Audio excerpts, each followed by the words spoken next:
है और जिसने ब्रह्म को प्राप्त किया है। ठीक है, इसका अर्थ होता है ब्रह्मचर्य।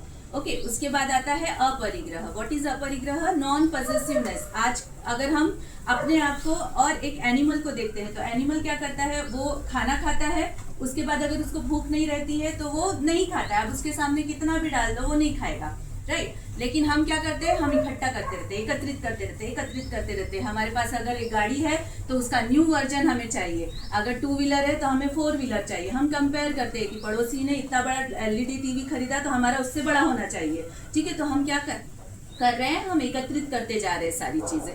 ठीक है, सो पतंजलि क्या कह रहे हैं कि पोजीशन तक पहुंच सके, इसलिए पतंजलि ने क्या कहा है, स तु दीर्घकाल नैरंतर्य सत्कार से भी तो दीर्घ। मतलब किसी भी लक्ष्य को अगर प्राप्त करना है तो आपको अभ्यास अभ्यास अभ्यास करते रहना है। ऐसा अभ्यास नहीं कि 2 दिन किया और 15 दिन छुट्टी की, ऐसा नहीं।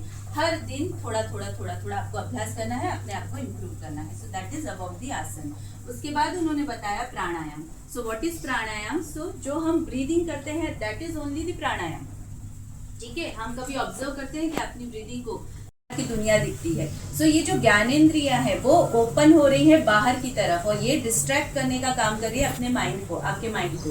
सो ये आपको कंट्रोल करना है यहाँ पर। और उसके लिए पतंजलि ने क्या बोला है, प्रत्याहार, प्रति आहार। प्रत्याहार मतलब क्या? प्रति आहार।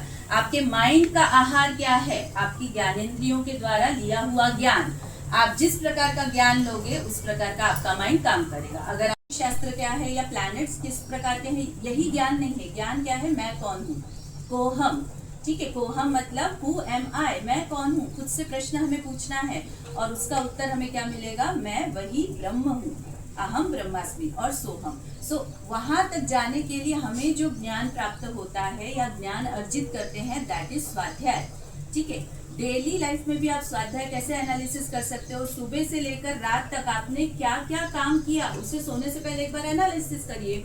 ठीक है, किसी से आपका वाद विवाद हुआ होगा या किसी के कामों से आप चिढ़ गए होगे, आपके अंदर क्रोध आया होगा, तो एनालिसिस कीजिए कि क्यों क्रोध आ रहा है मुझे, या मैं कहाँ पर अपने आप को अटैच कर रही हूँ। ठीक है, ये सारी चीजें आपको हेल्प करती हैं अपने आप को डेवलप करने के लिए, आपको स्पिरिचुअली आगे ले जाने के लिए। सो दिस इज स्वाध्याय। स्वाध्याय वी रिलेट विद ज्ञान। ये जैसे छटपटाहट होती है तो ब्रीदिंग कितनी इंपॉर्टेंट है, और यही ब्रीदिंग हमारी लाइफ फोर्स है, राइट। यही ब्रीदिंग हमारा प्राण है जो हमारे शरीर के हर एक सिस्टम को एनर्जी दे रहा है। जैसे हमारे हर एक घर में अप्लायंसेस को इलेक्ट्रिसिटी पास हो रही है, वैसे जो ब्रीदिंग हम कर रहे हैं वो हमारे हर एक ऑर्गन को एनर्जी पास कर रही है। अगर वो एनर्जी प्रॉपर वे में है तो आपका सिस्टम प्रॉपर वे में चल रहा है। अगर वो एनर्जी डिस्टर्ब हो गई, आपके शरीर में इम्बैलेंस हो गया, और वो इम्बैलेंस फिर आगे चल के डायबिटीज, थायराइड, पीसीओडी, पीसीएमसी नहीं इस रूप में आपके सामने आता है, राइट। सो प्राणायाम क्यों जरूरी है? इस प्राण शक्ति को कंट्रोल करने के लिए, इस प्राण शक्ति को बैलेंस करने के लिए हमारे शरीर में प्राणायाम जरूरी है। ठीक है, और यही प्राणायाम फिर आपको आपके मन को स्थिर करने में मदद करता है। धारणा सुयोग्यता मनसः। प्राणायाम का बेनिफिट क्या बताया पतंजलि ने, कि आपको धारणा के लिए, ध्यान के लिए कंफर्टेबल करता है प्राणायाम, आपके माइंड को शांत करने में मदद करता है। इसलिए कभी भी आप अगर अपने क्लास का ये देखा फिर मेडिटेशन करते हैं, क्योंकि प्राणायाम में ऑलरेडी आपका मन शांत हो गया है। अब आप अच्छी तरह से एकाग्र हो पाओगे, कॉन्सेंट्रेट कर पाओगे। ठीक है, पहले ही मेडिटेशन में नहीं बिठाते, क्या आप ट्रैफिक से एकदम जूझ के आए हो, बैठ जाओ मेडिटेशन करने के लिए, मेडिटेशन होगा ही नहीं उसमें। ठीक है, सो इस प्रकार से पतंजलि ने किस प्रकार से आप बहिरंग से अंतरंग में जा रहे हैं ये बताया है। सो अभी तक हमने क्या देखा, यम, नियम, आसन, प्राणायाम।